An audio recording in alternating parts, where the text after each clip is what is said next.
Hey guys, this is Seth Turin, and I'm here to show you the email commands today. So let's just jump right in. We're going to go under email commands under the toolbox, and you'll notice we have a command that says connect to mail server. So we're going to drag this in, and this is going to set up all of our basic settings for our other email commands that we want to use. So for instance, I'm going to be using the username. This is a POP3 account that I have set up on a server, so you're going to put in whatever information you have for your server. I'm going to use a username Seth@ubotcode.com. Now this can be different depending on your server. In the case of what I'm using, this is just the email address. My password is none of your business, and the server is mail.ubotcode.com. And we're going to leave port the default 110. Most of the time that's what it's going to be, although we do have other common email ports listed in here as well. So we hit OK, and we see that we still have a drag commands here. So what we can do with that is simply drag our other email commands into this connect to mail server command. So for instance, if we want to be able to pull the email into a table and then work with the table, then we can use create table from emails. Alright? And we'll just make one up. We'll call it mail.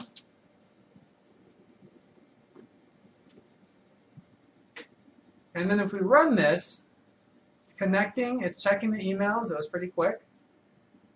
Alright, now we can go to the URL debugger. And as you can see, we have our mail table here and the different rows.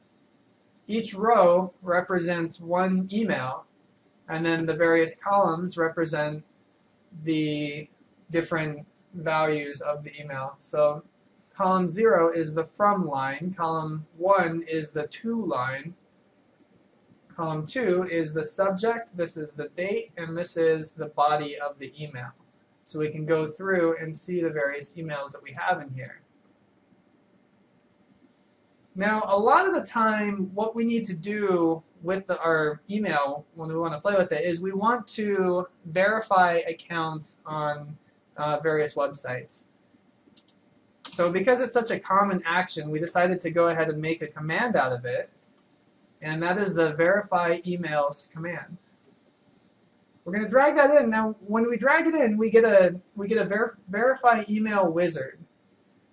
All right, and this is just to help us pick the right values for the command. And we have our 4 emails here. All right, so this one is a confirmation email. And when you click on it, it's going to show the contents of the email over in this window. And down here are what it's actually going to put in for the values of the command. Now, the way that this works is when you connect to your email server, it's going to find emails based on whatever subject you have here. And it's going to open those emails up, and then it's going to click the verification link based on what you tell it the verification link should look like. Now, of course, it's going to be different every time. So what you want to do is you want to use wildcards to make it so that we can cover over the randomized part. So for instance, the subject of this email is confirmation code, and then it's got this string of numbers and letters here. Now, this is going to be different every time, so let's just replace that with a asterisk, and that's a wildcard, so that can be anything. Now down here, by default, it's going to pick the first link in the email. And as you can see, if we click this drop down, you can look at all of the different links here. All right, and you can actually see in the email which link it is that you want, so you can always pick the right one. For instance, we don't want our tracking pixel. That's not useful for us. Instead, we want the verify email link. All right, now we're going to do the same thing that we did in the subject. We're going to take this long string right here, and we're just going to make it an asterisk. Now we're going to hit OK. And as you can see, it filled in our values for us based on what we did in the wizard. So it made it really easy to figure out how we're going to find these emails and then click the right link to verify our accounts.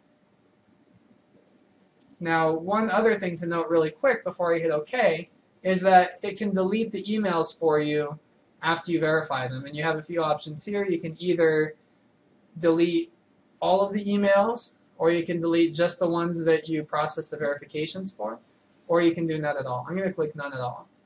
And I'm going to click OK. And I'm going to run this again. And what it's doing is doing all of this in secret, but it's going in and it's finding the right email according to the subject that we told it here, and then it's finding the right link according to this right here, and it's clicking that link for us. It's verifying our account. If we had 1,000 of these accounts, then it would find every single one and it would verify all of them for you just like that. So it makes it really super easy. All right, so thanks for listening, and I will see you next time.